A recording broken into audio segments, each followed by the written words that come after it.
Hello, BookTube. Welcome to Jack's Reading Corner. I am Jack, and a while back, I kind of did a rambly video where I talked about my thoughts on classics and how I love classics and how I think it's important to read them and the value of them. So I thought I would list some of the classics that I've read, starting in where most people who get exposed to classics in school. And just sharing with you guys the classics I read in sharing my brief thoughts. Now, of course, I'm 29 and I've been out of school for a while, so I don't necessarily remember 100%. But I'm going to try my best at guessing, because I'm not 100% sure about the ones that I think I read in middle school. So the first classic that I think I ever read that was also a novel that I remember reading was in 5th grade. Our class was divided into groups, and each group picked a book, or we were assigned a book, I don't remember. And I think it was one of these things where we picked our groups. I don't remember. But and that was Old Yeller. I don't remember much about this. I just remember that's a sad one. Especially because I know it's sad because on an episode of Friends, you find out that Phoebe's mom, whenever there was a kids movie that had a sad ending, she would turn off the movie right before the sad ending. So Phoebe always thought that a lot of the movies that have sad endings, she thought they always ended happy. She didn't realize they end sad. So I know, and that was one of the movies. So I know for a fact that movie ends sad. I think the dog gets killed or something. I don't remember what the ending was. But it's one of those stories about, a bond between a human and their dog, a boy and his dog. It's a very sweet story from what I remember. I don't remember what it's about, but, it's like, of course it's going to be a sweet story. And oh my god, my own dog, speaking of dogs, mine is asking to come in my room.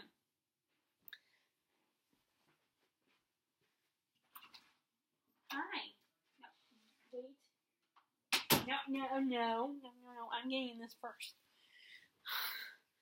Yep, my own dog decided to come in the room. That's the only one I remember from elementary school that we read. And I think that was in 5th grade, so which, makes sense because they knew we were going to read classics in middle school and high school.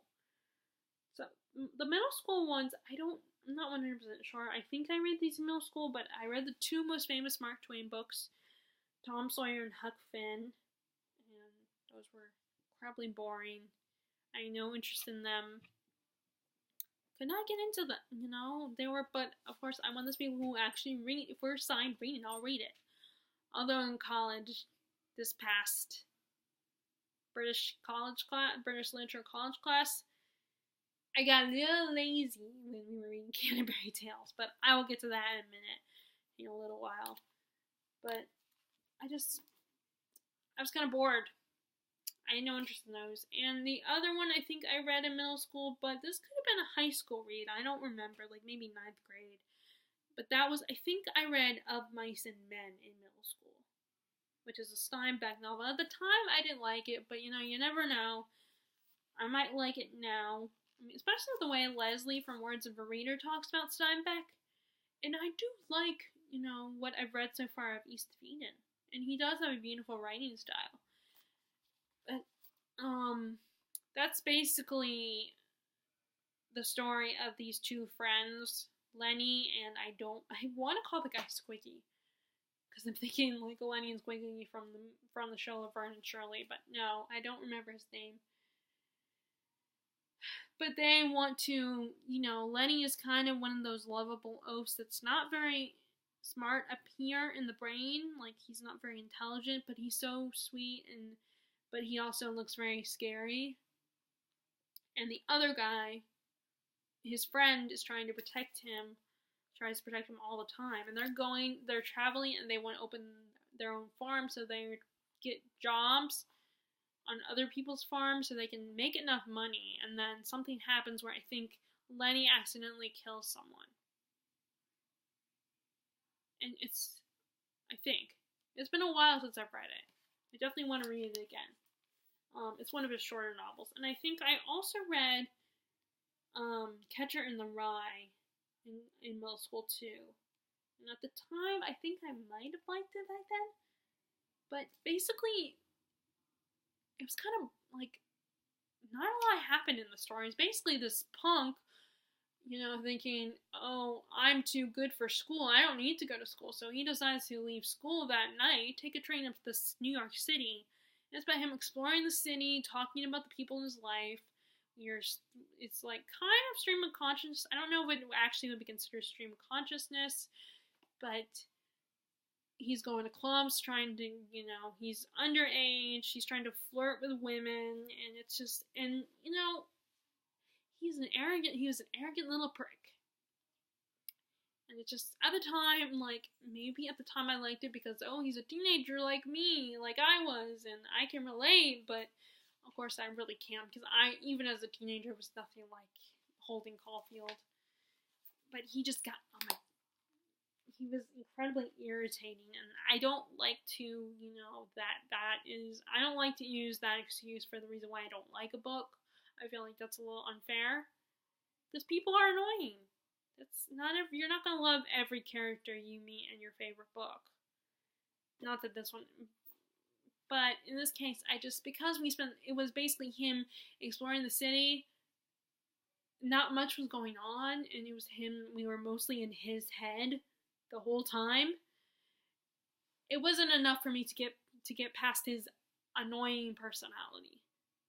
He was arrogant. He thinks himself superior and that everybody else is a phony and full of BS.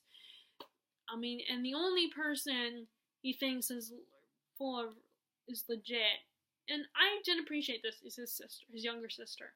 He respects her and thinks she's, like, more real than everybody else, and she's not a phony. Which I appreciate as someone who's a little sister. I mean, I don't have any actual real brothers. I have a brother-in-law, and then I have a cousin who is more like a brother to me, but he's also younger than me. But I do have an older sister, so I understand looking up to your older siblings, wanting to follow in their footsteps, and then being disappointed in them. Not that I've ever been disappointed with my sister, but, I definitely, I think, but I feel like I connected in that sense. That was the only thing I liked. The rest of it, but he just got on my daggone nerves, and I couldn't get past his his irritating personality. And I just wanted to be like, grow up, you little punk.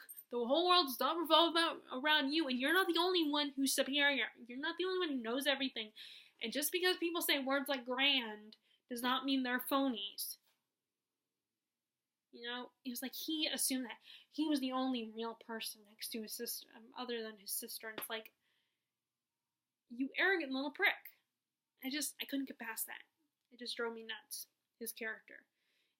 And again, because not a lot happened, and there wasn't any, like, there wasn't any real plot except for him,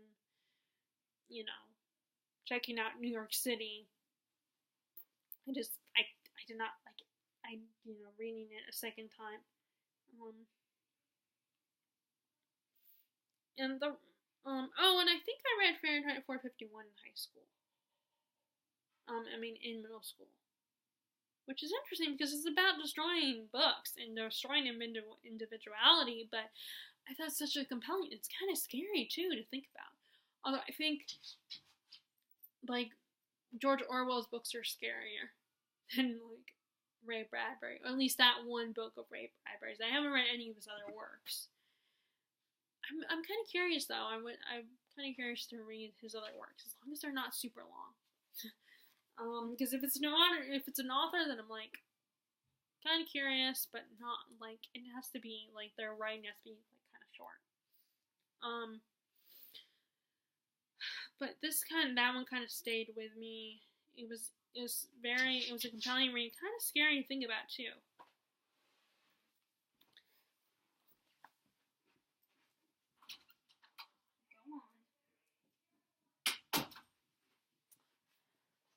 So our AC is not working, so I have to keep the door closed. So it's like, when the dogs, of course I close the doors when I'm filming videos anyway, so conveniently the dogs, while I'm filming, want to come in and out of my room. Okay, so that was pretty good. So let me just get through the high school ones now. So, as far as Shakespeare goes, in high school I read Romeo and Juliet and Julius Caesar. I prefer Julius Caesar. I mean, I understand that the thing about Shakespeare is he has this beautiful command of language, and in the case of Romeo and Juliet, it's about how they were willing to die for each other, and how their willingness to die for each other brought their two feuding families who were being dumb together. It's like a beautiful story, but then I can't help but look at it as a bunch of two horny teenagers. I mean, of course, yes, I get the time period. In the time period that, yeah, at that age, she was considered a marrying age. But it's like, right before he goes to the party and sees Juliet, he's mooning over Rosalind. And it's like, you just got over another girl, so now you're already ready to move on? And they barely knew each other. That's my one issue. That's one of my issues, is that they only spent like 5 minutes together. And then they assumed that they were in love and everything. I mean, now the reason why I forgive, I'm cool with Romeo and Juliet and then West Side Story is they're told in a fun way. They're not tragic. No, West Side Story still has the tragic ending, but Romeo and Juliet is not tragic. They give it a happy ending, but yes, West Side Story is still a tragic ending, but it was also a musical. If it's a musical, and that will even if it ends on a sad note, I'll still love it, And then Julius Caesar, what made me love that, why that one's my favorite, is because of the way we read it. Like, we actually kind of performed it. Even if we just sat in our desk and read the text, we still kind of, he picked people to read each line. So read it like what it was, a play. Fortunately, when I read in this British literature class, when we read Hamlet, which I was super excited, we didn't read it like that. And I was kind of disappointed. But at least we did get to see the movie, the Kenneth Branagh movie, which I really appreciated.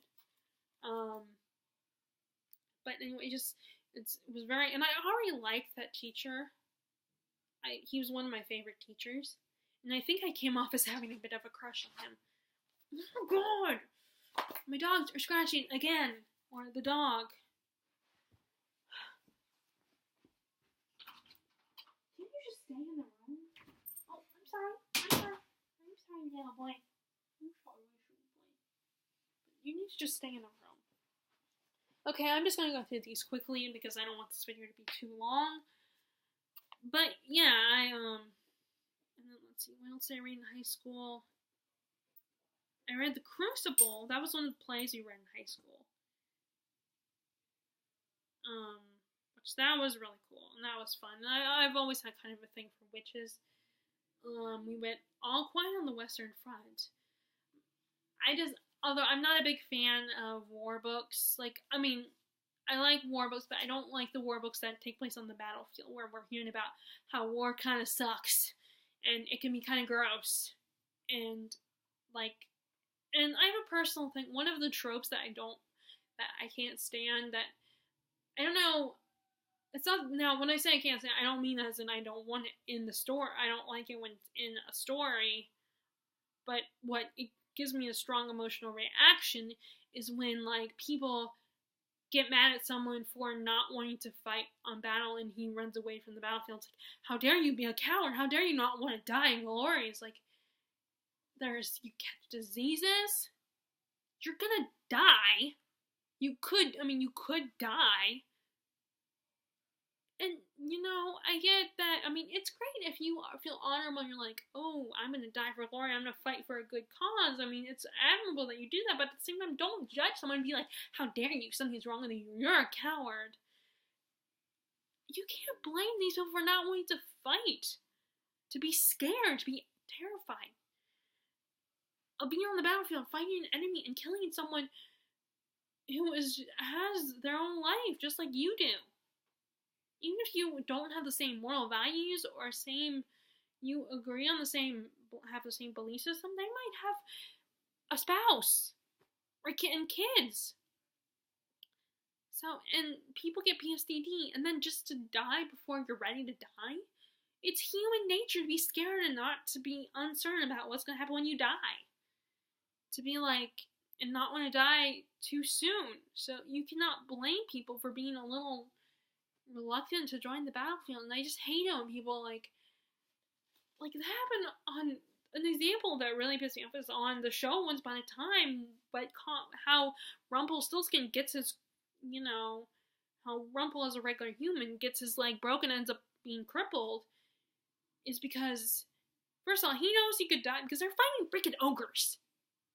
For crying out loud. So there's a pretty good chance he's gonna die. He's gonna get crushed. He might not survive it. And then he found out his wife and granted, he believed a prophetess, but still, I mean, you don't know 100% whether that's gonna be legit or not. I mean, some people are pretty sure that, why would you believe a psychic or something? It's like, really? You're gonna believe that? But then at the same time, Rumple loves his wife more than anyone. He was probably afraid. He knew there's a pretty good chance that he's gonna die out there.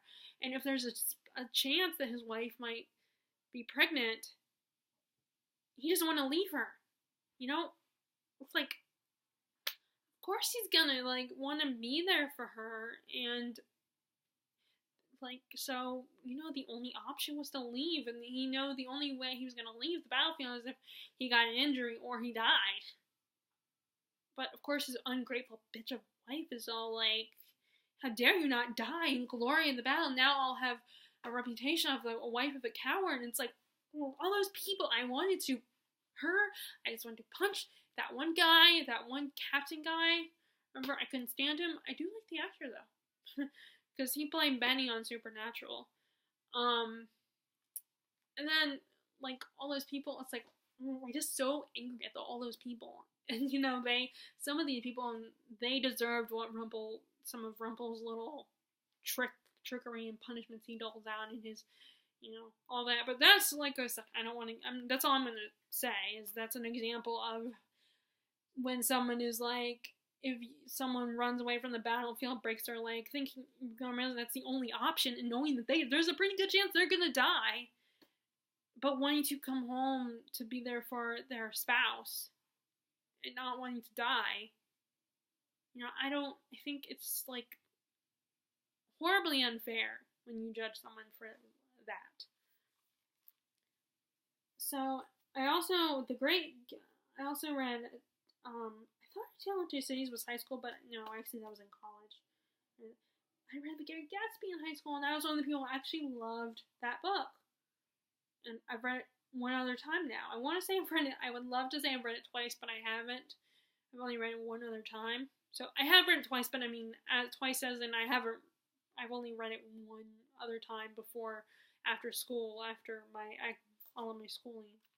So I will read it again at some point. But I just love that story. I love the 1920s, and I still remember all that symbolism and stuff. See anything else? And then All Quiet, and like I said, I read All Quiet on the Western Front, but I was not a big fan of that one. And I read Things Fall Apart, which I just realized that has a sequel to it. I learned that from Sean the Bookmaniac, actually. That was an interesting story. I didn't have I kind of liked it. It wasn't my all-time favorite classic, but I did like it. And then, a lot of these are from college. A Rose Called, I don't know why, is it A Rose Called Emily or A Rose for Emily? I can't remember. It might have been A Rose for Emily. But that was kind of more of a novella, I think, or a short story. That was really interesting. I really liked that. This guy, him and his daughter, but his daughter dies and he keeps her dead body in his house or something like that. It was creepy, but I liked it. Their Eyes Are Watching God. I liked that one. I liked too. And I like how the author was authentic with the dialogue. Like, she gave the character a voice, so it made it a unique story. And I felt so bad for her. She had to go through so many husbands, and they all died eventually, or left her. Yeah, I think they all died. Ethan Frome. Oh my god, that was so boring. That was incredibly boring story. Not a lot happened. This woman was in love with this guy Ethan Frome, and around that time, I also read Metamorphosis. Giant guy. Basically, it was the Fly, except for I don't think he turned into a fly, and his family didn't really even notice. That was like, oh my god, I cannot believe I have to read this book. And that was the time I read A Tale of Two Cities, which I absolutely love that story. I definitely want to read it again. That was one where I did and that's when I started to like Dickens. When I started to get kind of interested in him as an author. But I want to reread this one. And like, that one wasn't assigned. That was one where we had to pick a novel and do a paper on it or something. I don't remember what the criteria was, though.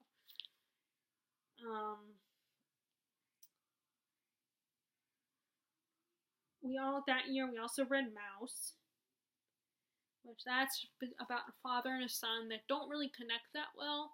The father was a victim of the Holocaust, and because of that, it's made him like have certain character traits and quirks that his son just doesn't understand.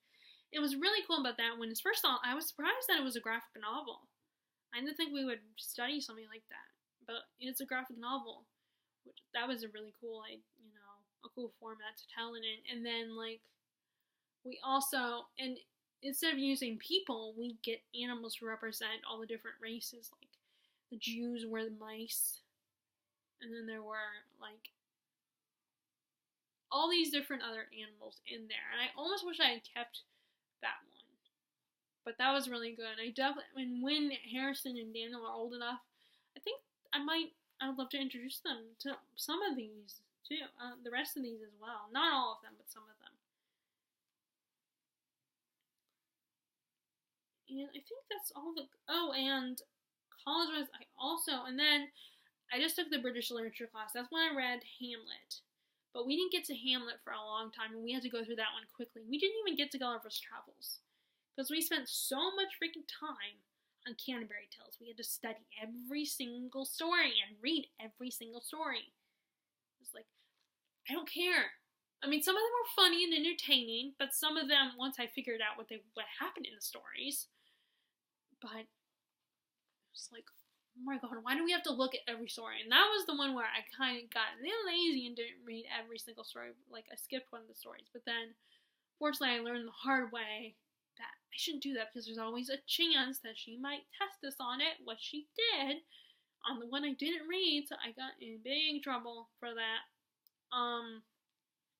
Got a 0 grade. That's the only 0 I have in that class. So I could not stand that story. I mean, like I said, some of the stories were entertaining, but I just wish we hadn't spent so much time on that one. I mean, it's not like, yes, I love literature, and I do think there's definitely value in literature. There's definitely is. But I don't think necessarily there's so much value that you have to take a test on every single story in a book like Canterbury Tales. You can pick and choose. You don't have to ask someone, because it's not going to apply to real life just because you know Canterbury Tales. It's just going to, it will show, you've read something like that. And it was like the first form of narrative literature, I think, if I remember. I don't know if I remember that correctly, but at the same time, it's not gonna help you in life unless you take specific type of schooling and type of job that has to do with literature or something. It's just gonna sound impressive that you read Canterbury Tales and understood it. But yeah, so before that we read Beowulf and Gigi, Sir Gawain and the Grey Knight. Both of them, all three of those are epic poetry, and They were kind of boring. I mean, they were definitely more interesting than Canterbury Tales, but like Beowulf's character, there wasn't much to his character except for he was this strong, heroic, brave man who slew monsters. He was a good guy, but he definitely felt more. He did not feel very human. He wasn't a real person, which I guess that back then, people wanted that kind of larger than life type of person. And then Sir Gawain and the Green Knight was a little more interesting, but still, I wasn't a big fan. And then, like I said, we read Canterbury Tales. We were supposed to read Hamlet and Gulliver's Travels, but we never got to Gulliver's Travels, and we had to rush through Hamlet. And of course, when we were watching the movie Hamlet, people wouldn't shut up. Like, all my peers. But it was so awkward because I was one of the oldest people next to the teacher and a couple, maybe like one other girl, one other woman in that class. I was the oldest one there, so I felt like I was like it just felt weird, where that little bit of, trying to seem cool. Not that I was really, it wasn't like I was trying to be popular because I barely interacted with my classmates. I tried to a little bit make conversation, but it was still, I was just.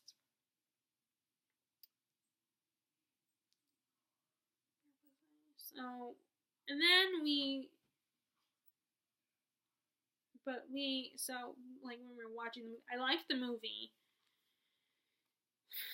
But anyway, okay, now, since this video is pretty long, I'm going to just do the second list where I talk about the ones I've read since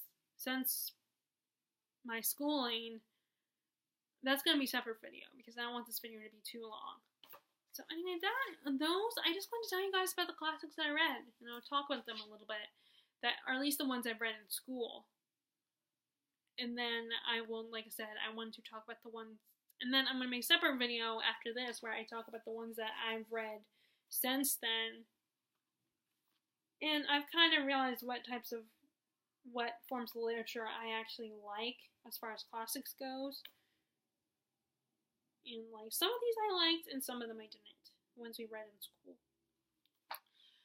So if you guys have read classics, whether you read them in school because you had to, or if you are currently reading them now, would love to know what classics you have read.